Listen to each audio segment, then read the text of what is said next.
வஞ்சக செய்யும் ஒன்றிய அரசு, எச்சரிக்கை எச்சரிக்கை எச்சரிக்கை எச்சரிக்கை. இது முஸ்லிம்களின் எச்சரிக்கை. வக்ஃப் வாரிய நிர்வாகத்தில்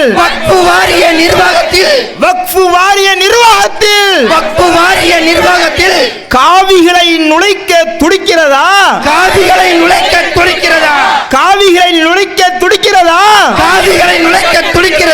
என்ன நியாயம்? என்ன நியாயம்? நீதிவான்களை என்ன நியாயம்? முஸ்லிம்களின் சொத்துக்களை நிர்வகிக்க, முஸ்லிம்களின் சொத்தை நிர்வகிக்க காவிகள் துடிப்பது என்ன நியாயம்? கோவில் ட்ரஸ்டில் முஸ்லிம்களை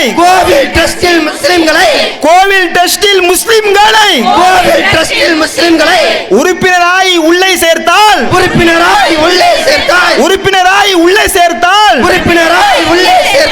ஏற்பாயா?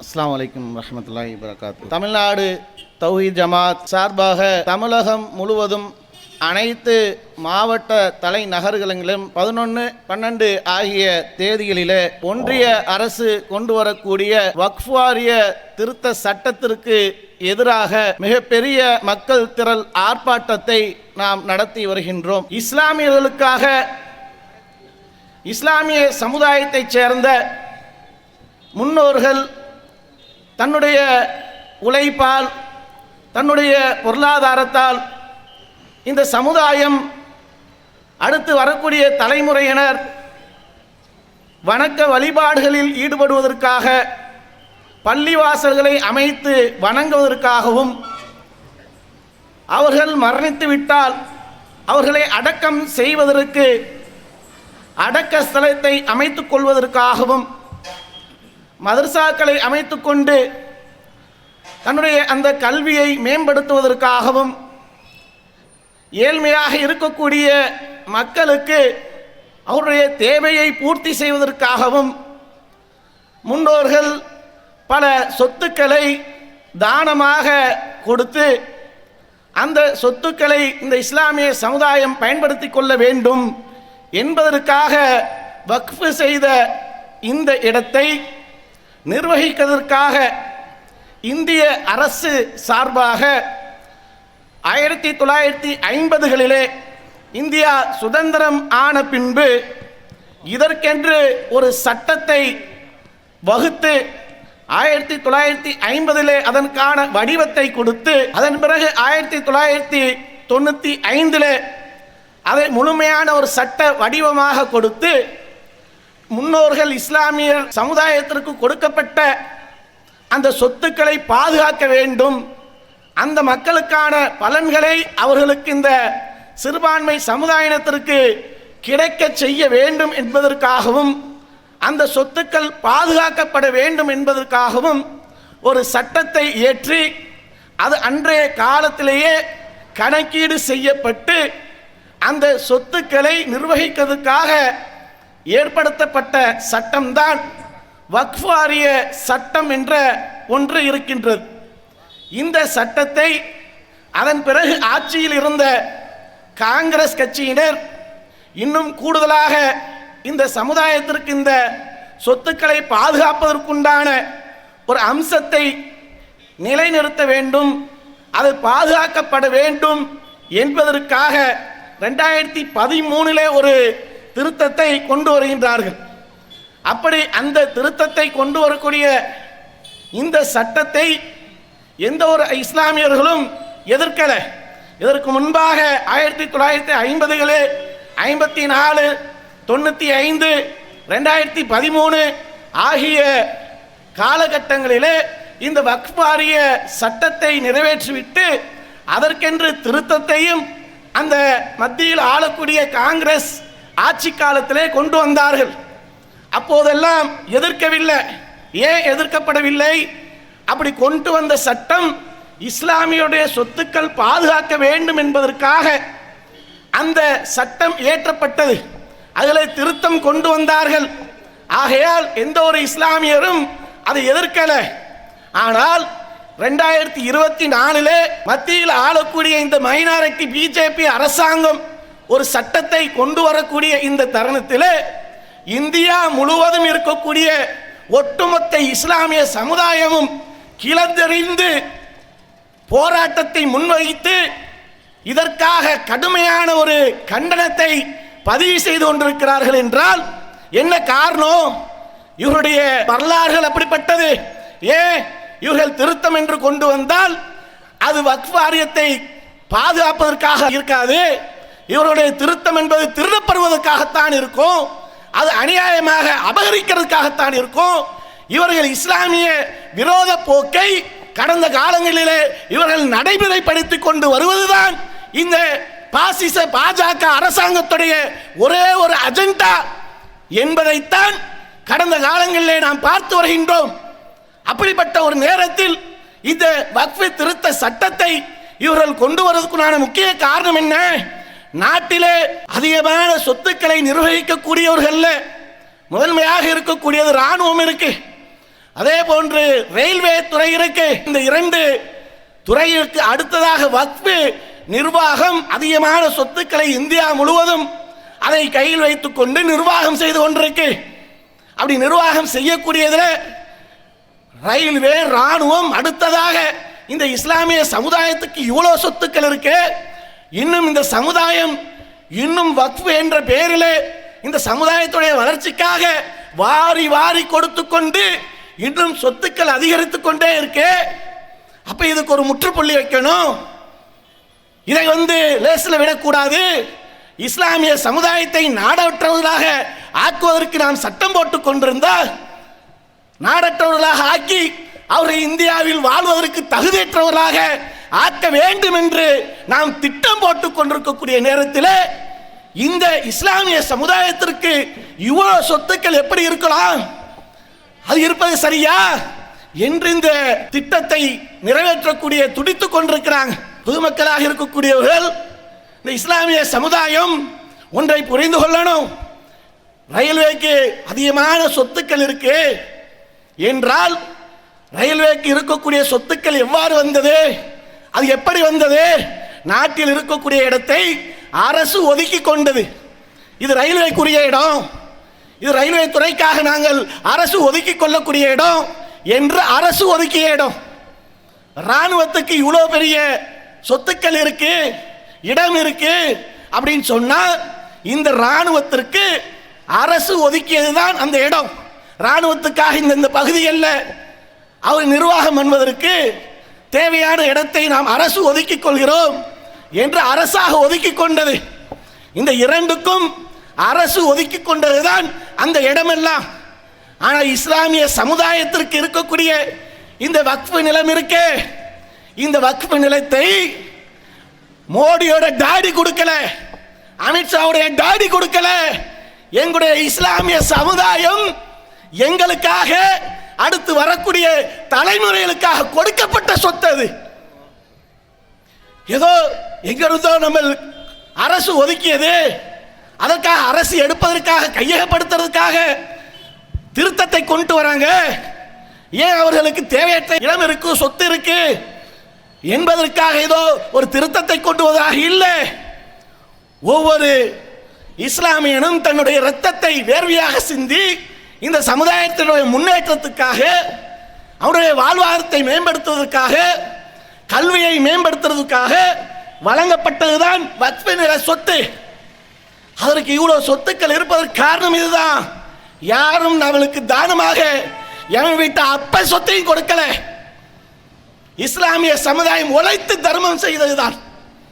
அப்படிப்பட்ட சொத்தை இன்னைக்கு ஆக்கிரமிப்பு பண்றதுக்காக பல்வேறு சதி திட்டங்களை தீட்டி இன்னைக்கு என்னன்னா திருத்தத்தை கொண்டு வரோம். என்ன காரணம்? நாங்கள் இஸ்லாமிய சொத்துக்களை பாதுகாக்கிறதுக்காக, இஸ்லாமிய சொத்துக்களை பாதுகாக்கிறதுக்கு என்று உங்களுக்கு என்ன அக்கறை? உங்களுக்கு என்ன அக்கறைன்ற பிஜேபி இதுவரைக்கும் இஸ்லாமியர்கள் மீது ஏதாவது ஒரு கருணை காட்டி இருக்கா? இஸ்லாமியர்கள் மீது ஏதாவது நலன் காட்டி இருக்கா? அப்படி இருக்கும்போது இப்படிப்பட்ட ஒரு வேஷத்தை போடுகிறார்கள் என்றால், பாதுகாக்கிறேன் என்ற போர்வையை போர்த்துகிறார்கள் என்றால், இது ஏதோ அயோக்கியத்தனத்தை அரங்கேற்ற இருக்கின்றார்கள் என்பதை நாம் ஆய்வு செய்து பார்த்தா இருக்கக்கூடிய எந்த அளவுக்கு இன்னைக்கு திருத்தத்தை கொண்டு வரார்கள் என்றால், இஸ்லாமியர்களுக்கு என்று வழங்கப்பட்ட அந்த வக்ஃப் சொத்துக்களை யாரேனும் ஆக்கிரமிப்பு பண்ணியிருந்தா இதற்கு முன்பாக இருக்கக்கூடிய சட்டமே சிறந்த சட்டமாக இருக்கு. அதுல எந்த ஒரு பாதிப்பு இருக்கக்கூடிய சட்டம்லாம் இல்லை. மாறாக பல மாஃபியாக்களிடத்திலே எங்களுடைய சொத்துக்கள் சிக்கி சிதைந்து கொண்டிருக்கு. அதுதான் எங்களுடைய குறை. அதை நாங்கள் பாதுகாக்க வேண்டும் என்பதற்காக அதற்காக நாங்கள் போராட்டத்தை முன்னெடுத்து அதற்காக சட்ட போராட்டங்களை நடைமுறைப்படுத்தி கொண்டிருக்கோம். அப்படி இருக்கும்போது என்ன திருத்தத்தை இவர்கள் கொண்டு வரார்கள் என்றால், அயோக்கியர்கள் என்ன திருத்தமா? இதற்கு முன்பாக யாரேனும் வக்ஃப் நிலத்தை ஆக்கிரமிப்பு பண்ணியிருந்தா அதற்காக 50,000 ரூபாய் அபதாரம் விதித்து அவர்களை தூக்கி வெளியில போடணும். சொத்தை மீட்டு விட்டு அவர்களுக்கு 50,000 அபராதம் விதிக்கணும். அவர்களை அந்த இடத்திலிருந்து அப்புறப்படுத்தணும். இதுதான் முன்பு இருந்த சட்டம். இதை அப்படியே மொத்தமாக நீக்கிறான். அந்த அபராத தொகை என்பது சட்டத்தை நாங்கள் நீக்கிறோம், நீக்கிவிட்டு நலன் நாடக்கூடியவர்களாம். அடுத்ததாக அந்த சொத்துக்கள் மீது யாரேனும் ஆக்கிரமிப்பு பண்ணி அவர்கள் அதை சொந்தமாக்கி கொண்டிருந்தால், அப்படி சொந்தமாக்கி கொண்டிருக்கக்கூடியவர்கள் மீது வக்ஃப் வாரியம் புகார் அளித்து அவர்கள் மீது எஃப்ஐஆர் போடப்பட்டால், அந்த குற்றம் நிரூபிக்கப்பட்டால் அவர்களுக்கு 2 ஆண்டு காலம் கடுங்காவல் தண்டனை என்று இருக்கு. இந்த சட்டத்தை நீக்கிறான். இந்த சட்டத்தை 2 ஆண்டு காலம் யாரேனும் வக்ஃப் நிலத்தை ஆக்கிரமிப்பு பண்ணி அனுபவித்துக் கொண்டிருந்தா அவர்களுக்கு 2 ஆண்டு கால கடுங்காவல் தண்டனை என்பதை நீக்கிறான். அப்ப என்ன வழிகாட்டுறான் இவன்? என்ன மக்களுக்கு மெசேஜ் சொல்றான்? யார் ஆக்கிரமிப்பு பண்ணி இருக்கின்றார்களோ நீங்கள் தாராளமாக அனுபவித்துக் கொள்ளுங்க, உங்களுக்கு எந்த அபராத தொகையும் விதிக்க மாட்டோம், உங்களுக்கு எந்த அபராத தொகையும் விதிக்கிறதுக்கு நாங்கள் அனுமதிக்க மாட்டோம். நீங்கள் ஆக்கிரமிப்பு பண்ணி அனுபவித்துக் கொண்டிருந்தால் நீங்கள் தொடர்ந்து அனுபவிங்க. அதற்காக உங்களுக்கு மீது எந்த ஒரு புகார் வந்தாலும் உங்களுக்கு நாங்கள் தண்டனை கொடுக்க மாட்டோம். அந்த தண்டனை சட்டத்தை நீக்கிறோம். ஏன்? சொத்துக்களை பாதுகாப்பதற்காக போடப்பட்ட சட்டம் என்றால், இந்த வக்ஃப் வாரிய திருத்தத்திலே இருக்கக்கூடிய அனைத்து விதமான பாதுகாப்பு அம்சங்களையும் நீக்கி அந்த திருத்தத்தில் கொண்டு வந்து இஸ்லாமிய சமுதாயத்துடைய வக்ஃப் சொத்துக்களை சிதைக்க வேண்டும் என்பதுதான் இவர்களுடைய முக்கிய அஜெண்டாக்களிலே ஒன்றாக இருக்கு. அதனால்தான் கடுமையாக எதிர்க்கிறோம். அதே நேரத்தில் யார் ஆக்கிரமிப்பு செய்து அதை அனுபவிக்கின்றார்களோ அவர்களுக்கு 50,000 ரூபாய் அபதார தொகை ரத்து, அதே மாதிரி 2 ஆண்டு கால தண்டனை ரத்து. அதே நேரத்தில் இதை நிர்வகிக்கக்கூடிய முத்தவல்லிகள், அந்த பள்ளிவாசல்களை இந்த சொத்துக்களை வைத்து நிர்வகித்துக் கொண்டிருக்கக்கூடிய இந்த முத்தவல்லிகள் நிர்வாகத்தில் ஏதேனும் சில குளறுபடிகளால் அதை கண்டறியப்பட்டால் அவர்களுக்கு 20,000 ரூபாயிலிருந்து 1 லட்சம் ரூபாய் அளவுக்கு அபராதம் விதிக்கப்படும் என்று இன்னைக்கு அநியாயத்திற்கான சட்டத்தை இன்னைக்கு நிறைவேற்ற பார்க்கிறாங்க. அப்ப இதுல இருந்து என்ன தெரியுது? அபகரிக்கக்கூடியவர்களுக்கு தாரை வார்த்து கொடுக்கணும், அதை நிர்வகிக்கக்கூடியவர்களிடத்திலிருந்து பறிக்கணும், அவர்களை நிர்வகிக்காமல் ஓடவிடணும் என்பதுதான் இவருடைய இந்த நோக்கமாக இருக்கு. அதே நேரத்தில் 12 ஆண்டு காலம் இந்த சொத்துக்களை யார் அபகரித்து வைத்திருக்கின்றார்களோ அப்படி அபகரித்து வைத்திருக்கக்கூடியவர்களுக்கு அந்த சொத்து உரிமை, அவர்களுக்கு அந்த சொத்துக்களை ரிஜிஸ்டர் பண்ணி கொடுத்துடணும், நீங்கள் நிரந்தரமாக எடுத்துக்கொள்ளலாம், இதற்கு எந்த ஒரு தடையும் இல்லை. யார் வீட்டு சொத்து இது? என்ன ஒரு மோடியோட அப்ப வீட்டு சொத்தா இது? நீ தாரை வார்த்து கொடுப்பதற்கு அமித்ஷா வீட்டு அப்ப வீட்டு சொத்த நீ சட்டத்தை திருத்தி அபகரித்து ஒருத்தன் இருந்தா அவனுக்கே நீ சொத்து சொந்தம் என்பது சொல்வதற்கு நீ யார? அப்படி இந்த மாதிரி சட்ட திருத்தத்தை கொண்டு வந்தா வேடிக்கை பார்த்து கொண்டிருப்போம் என்று நினைக்கிறீர்களா? இது அல்லாஹ்வுடைய சொத்து. அல்லாஹ்வுடைய சொத்தை பாதுகாப்பதற்கு எங்களுடைய உயிர்களை விடுவோம். இதற்காக தயங்க மாட்டோம். உன்னிடத்தில் ஆட்சி அதிகாரம் இருக்கலாம், உன்னிடத்தில் அதிகாரம் எப்படிப்பட்ட ஆணவமாக இருந்தாலும் சரி, அதற்காக அடங்க மாட்டோம். உன்னை அடக்கி வைப்போம். உன்னை அடக்கிறதுக்காக கூடிய கூட்டம் இது. என்ன பயந்துருவான்னு நினைச்சியா? எவ்வளையோ பேரை பார்த்தாச்சு. ஃபிரௌனை பார்த்த கூட்டம் இது, ஹாமானை பார்த்த கூட்டம் இது, பெரும் பெரும் கொடுங்கோலர்களை பார்த்த கூட்டம் இது. எல்லாத்தையும் பார்த்துட்டு தான் இந்த சமுதாயம் நிக்குது. ஏதோ ஆட்சி அதிகாரம் என்பதற்காக இவர்கள் என்ன வேணாலும் செய்யலாம், எதை வேண்டுமானாலும் செய்யலாம். கொட்ட கொட்ட குனிந்து கொண்டே இருக்கும் என்று நினைத்தாயா? ஒருபோதும் நினைத்து பார்க்காதே. அதற்கு எதிராக கிளர்ந்து எழுவோம். ஏனென்றால் எங்களுடைய சமுதாயம் இது அல்லாஹ்வுக்காக கொடுக்கப்பட்டது. எங்களுடைய சொத்து இருக்கே, அதையே நாங்கள் அற்பமாக கருதக்கூடியவர்கள். ஏனென்றால் இந்த உலகத்திற்கு பிறகு, இந்த உலக வாழ்க்கைக்கு பிறகு, இந்த உலகத்தில் இருக்கக்கூடிய எந்த சொத்துக்களையும் எங்களை பாதுகாக்காது. நாங்கள் மறுமைக்காக சேகரித்த நன்மைதான் எங்களை மறுமையில் காப்பாற்றும் என்று ஈமானிய உறுதி கொண்ட சமுதாயம் இது. அப்படி இருக்கும்போது எங்களுடைய சொத்துக்களை நாங்கள் பெரிதாக கருதாமல் இருக்கக்கூடியவர்களுக்கு இஸ்லாம் எப்படிப்பட்ட உரிமை வழங்கியிருக்கு என்றால், உன்னுடைய சொத்தை யாரேனும் அபகரிக்க வந்தால் அதை நீ எதிர்த்து போராடினால், அந்த போராட்டத்திலே நீ உயிர் நீத்தால் உயிர் தியாகியான அந்தஸ்தை நான் தருகிறேன் என்று வல்ல இறைவன் எங்களுக்கு சொல்லி இருக்கின்றான். அப்படி இருக்க அல்லாஹ்வுடைய சொத்தை பாதுகாப்பதற்கு நாங்கள் எந்த நிலையின் கையில் எடுப்போம் இன்ஷா அல்லாஹ். அதே நேரத்தில் இது ஜனநாயக நாடு. எங்களுடைய போராட்டம் என்பது ஜனநாயகத்தை மீறி எந்த வகையிலும் இருக்காது. ஜனநாயகத்துக்கு உட்பட்டு எங்களுடைய போராட்டத்தை நாங்கள் அவசியம் கையில் எடுத்துக்கொண்டே இருப்போம். ஏன் இவ்வளவு பல்லாயிரக்கணக்கான மக்கள் திரண்டு இருக்கு? ஒரு கண்ணை காட்டின இன்னைக்கு ரோட்டம் மறிக்கக்கூடிய கூட்டம். அதற்காக அஞ்ச மாட்டார்கள். அல்லாஹ்வுக்காக என்றால் எத்தகைய தியாகத்தையும் செய்யக்கூடிய கூட்டம். ஆனால் மார்க்கம் எங்களுக்கு அனுமதிக்கல. பாதசாரிகளுக்கு இடையூறு செய்வதை தடை செய்திருக்கு. அதனாலதான் அமைதியா காவல்துறையினருக்கு நாங்கள் முழு ஒத்துழைப்பு கொடுத்து எங்களுக்கு ஓரமாக இடத்த கொடுங்க, நாங்கள் பாதசாரிகளுக்கு இடையூறு செய்ய மாட்டோம், அப்படிப்பட்ட வழிகாட்டுதல் எங்களுக்கு வழங்கப்படல என்பதற்காக நாங்கள் ஓரமாக நின்று கொண்டு அமைதியான வகையில் இந்த ஆர்ப்பாட்டத்தை நடத்திக்கிட்டு இருக்கோம். அதே நேரத்தில் எங்களுக்கு ஒரு ஆபத்து என்றால் நாங்கள் நிச்சயம் எங்களை உயிரை கொடுத்தேன்னு போராடுவோம். அதற்கு ஒருபோது தயங்க மாட்டோம். அடுத்து என்னவா சட்ட திருத்தத்தை கொண்டு வராங்க. சட்ட சிக்கல் உள்ள சொத்துக்களாக மாற்றுவதற்கு திட்டம். வக்ஃபு நிலங்கள் அனைத்துமே சட்ட சிக்கல் உள்ள சொத்துக்களாக மாற்றிடணும். அது எந்த வகையிலும் மக்களுக்கு பயன் தரக்கூடிய வகையில் இருந்துவிடக்கூடாது என்பதற்காக அந்த வக்ஃபு வாரியத்தில் சர்வேர் ஒருத்தர் இருப்பார். யாராவது ஆக்கிரமிப்பு பண்ணி இடத்தை வைத்திருந்தால் அதற்கான டாக்குமெண்ட்டை எடுத்துட்டு போய் ஆய்வு பண்ணி அளந்து, இது இஸ்லாமியர்களுக்கு உண்டான வக்ஃபு நிலம், இது எங்களுக்குரியது என்று உரிமை கோரி அவர்களை வெளியேற்றுவதற்கு உண்டான நடவடிக்கை எடுப்பதற்கு சர்வேர் உண்டு.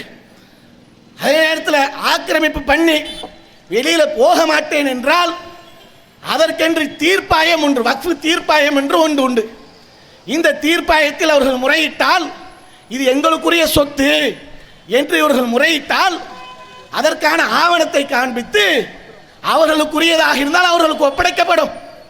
அதே வக்ஃபுக்கு சொந்தமான இடமாக இருந்தால் வக்ஃபு கையகப்படுத்திக் கொள்ளும். இதற்காக ஒரு தீர்ப்பாயம் உண்டு. இந்த இரண்டையுமே செயலிழக்க செய்து சர்வேர் என்பதை நீக்கி விடுறார்கள். தீர்ப்பாயத்தை செயல்படுத்தாத வகையில் 3 பேர் இருக்கிறதை 2 பேராக மாத்துறான். மாத்திட்டு அது செயல்படக்கூடாது என்பதற்கான மாற்றத்தை இன்னைக்கு கொண்டு வரான். அப்படி கொண்டு வந்தா இப்படி கொண்டு வந்து விட்டு அது கலெக்டர் கையில் கொடுக்குறான். மாவட்ட ஆட்சி தலைவராக இருக்கிறாரு, மாவட்ட ஆட்சி தலைவராக இருக்கக்கூடிய அவரிடத்தில் அந்த அதிகாரம் முழுமையாக நீ அளக்கக்கூடாது, வக்ஃபு நிலத்தை நீ அளக்கக்கூடாது, சர்வேராக இருக்கக்கூடிய நீ அளக்கக்கூடாது, நீ ஆட்சியர்கிட்ட மாவட்ட ஆட்சியர்கிட்ட தான் போய் முறையிடணும். உனக்கு ஏதேனும் அபகரித்து வைத்திருந்தால் நீ போய் உரிமை கொண்டாடக்கூடாது, நீ மாவட்ட ஆட்சியரிடத்தில் தான் முறையிடணும் என்று இன்னைக்கு சட்ட திருத்தத்தை கொண்டு வரான். இன்னைக்கு மாவட்ட ஆட்சியருடைய நிலை எப்படி இருக்கு தெரியுமா? நாட்டில் இவர்கள் கையில் போனா நியாயமான தீர்ப்பு நம்மளுக்கு கிடைக்குமா? நமக்கு அந்த அபகரித்து வைத்திருக்கக்கூடிய அந்த சொத்துக்களை இவர்கள் உண்மையே மீட்டு சட்டத்தின் அடிப்படையில் இவர்கள் தீர்ப்பு சொல்வார்களா? கண்டிப்பாக சொல்ல மாட்டார்கள் என்பதுதான் யதார்த்த நிலையாக இன்றைக்கு நாட்டிலே நடந்து கொண்டிருக்கு. என்ன இன்னைக்கு வந்த செய்தி, கேரளாவில் இருக்கக்கூடிய ஐஏஎஸ் அதிகாரி, என்ன பேரு, கே பாலகிருஷ்ணன், என் பிரசாந்த், ஐஏஎஸ் அதிகாரிங்க. இவங்க யாரு? மாவட்ட ஆட்சியராக நியமிப்பதற்கு தகுதியான ஒரு மாவட்ட ஆட்சியர், ஐஏஎஸ் அதிகாரிகள். இவர்கள் எப்படிப்பட்ட செயல்பாடுகளை செய்கிறாங்கன்னா, மலையாள இந்து அதிகாரிகள் ஒரு வாட்ஸ்அப் குழுவை உருவாக்குறாங்க. மலையாள இந்து அதிகாரிகள் என்று ஒரு வாட்ஸ்அப் குழுவை நியமித்து அந்த குழுவில் அவர்களுக்கு தகுந்த ஆட்களை எல்லாம் சேர்த்து சிறுபான்மை மக்களுக்கு எதிராக, மற்ற மாற்று கொள்கை சிந்தனை உடையவர்களுக்கு எதிராக மத துவேஷத்தை விதைக்கக்கூடிய அளவுக்கு அங்கே கருத்துக்கள் பகிரப்பட்டு கொண்டிருக்கு. ஒரு அதிகாரி எப்படி இருக்கணும்? ஒரு ஆட்சியர் எப்படி இருக்கணும்? அனைத்து மக்களுக்குமான அதிகாரியாக இருக்கணும். ஒரு ஆட்சியர் அனைத்து சமூக மக்களுக்குமான ஆட்சியராக இருக்கணும். ஆனா என்னவா, மலையாள இந்து அதிகாரிகள் என்ற ஒரு குழுவை ஆரம்பித்து அதில் இவன் செயல்படுறான்னா, இந்த மாதிரியான அதிகாரிகள் நாட்டிலே ஆட்சியாளராக இருந்தால் எந்த இஸ்லாமியனுக்காவது ஒரு நீதி கிடைக்குமா? இன்னைக்கு அவர்களை சஸ்பெண்ட் செய்து கேரள அரசு தூக்கி போட்டிருக்கு. என்னடா இந்த நாட்டில் என்னுடைய மாநிலத்தில் என்ன நடந்து கொண்டிருக்கு?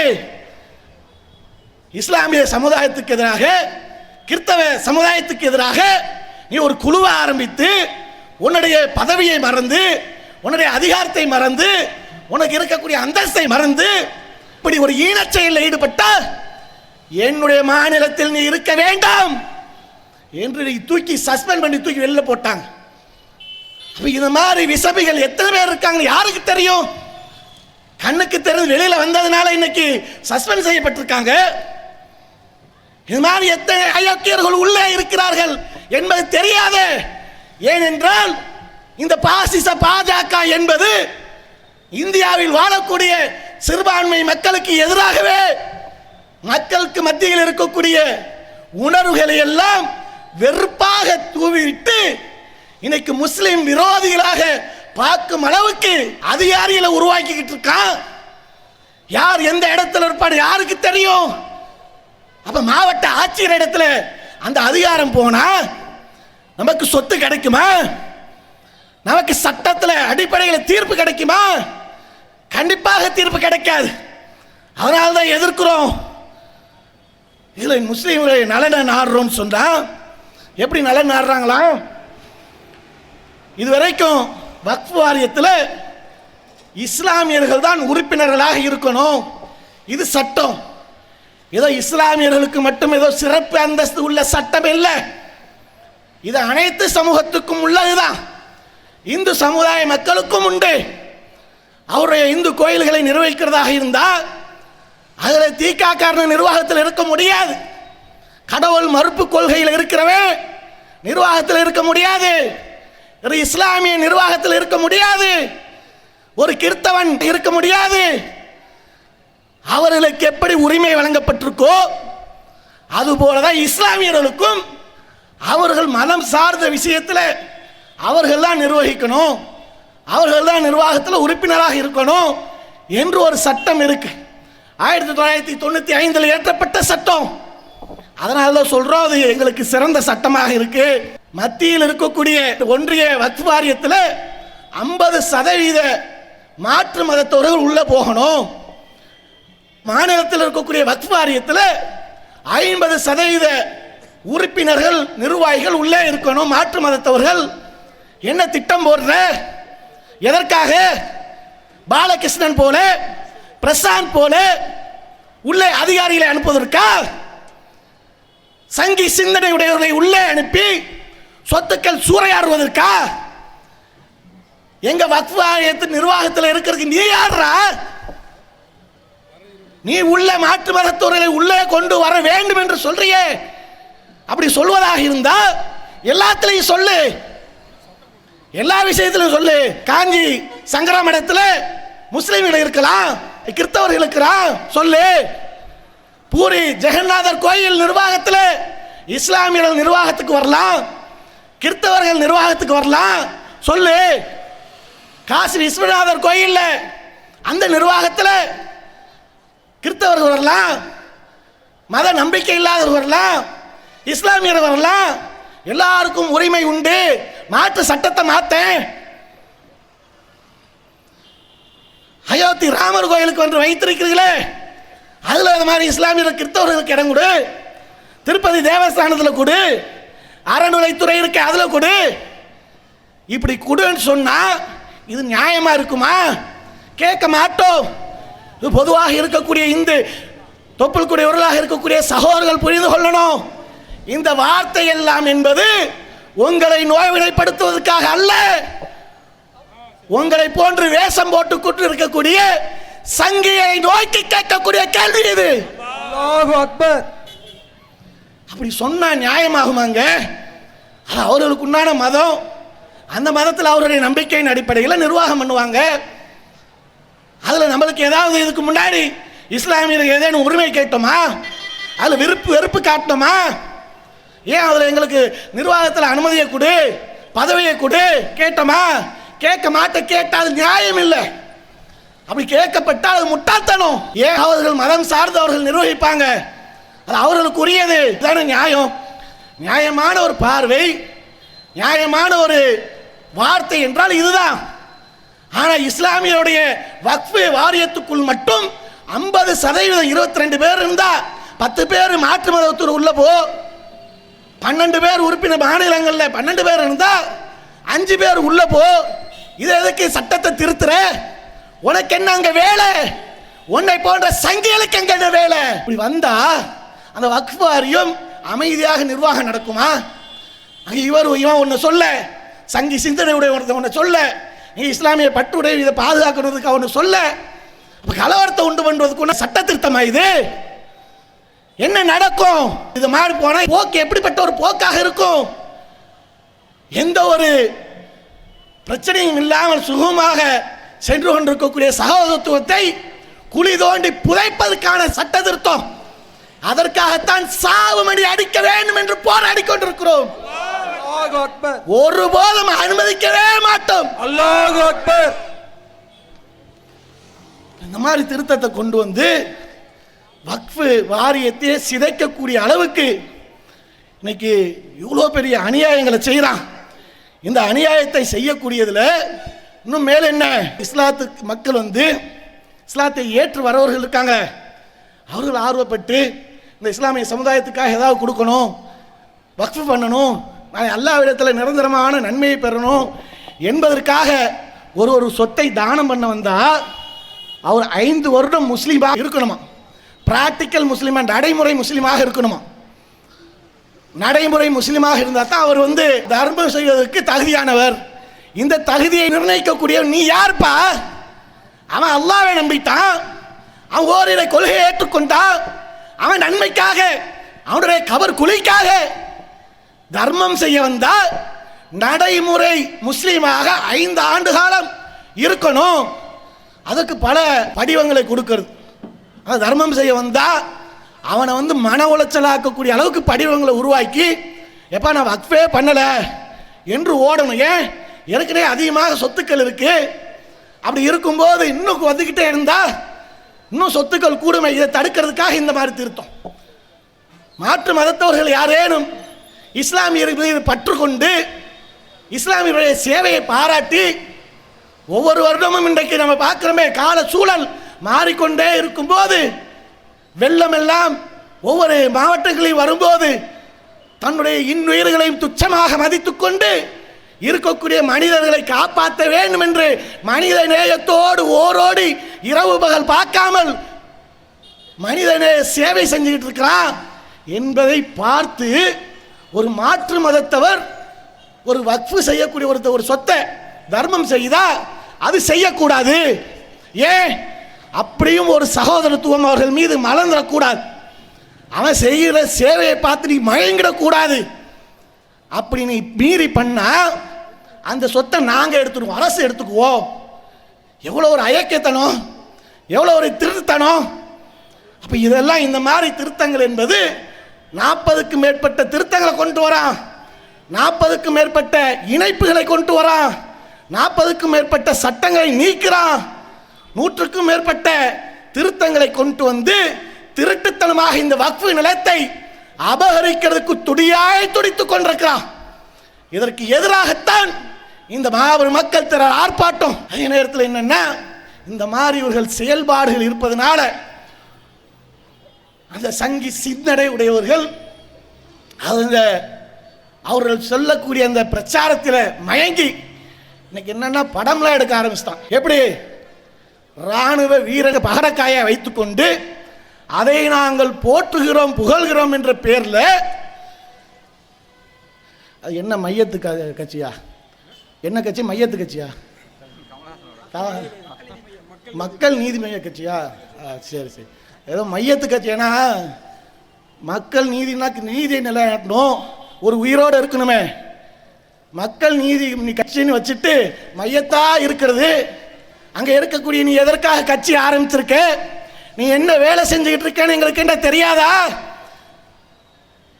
கமலஹாசன் செய்யக்கூடிய அயோக்கியக்கணம் தெரியாமல் இங்கே நாங்கள் இல்லை.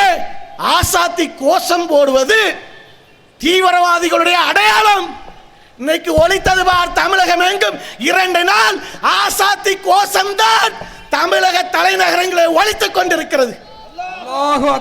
ஆசாத்தி கோஷத்தை தீவிரவாதிக்கு உண்டான கோட்வேடு என்று சிறுமைப்படுத்தி காட்டினா, அதை சிதைத்து காட்டினா நாங்கள் ஓங்கி ஒழிப்போம்டா ஆசாதி என்று. அதற்குத்தான் ஆசாத்தி கோஷத்தை எடுத்தோம். ஆசாத்தி கோஷத்தை வைத்துக் கொண்டு, ஆசாத்தி கோஷத்துடைய வரலாறு தெரியுமா?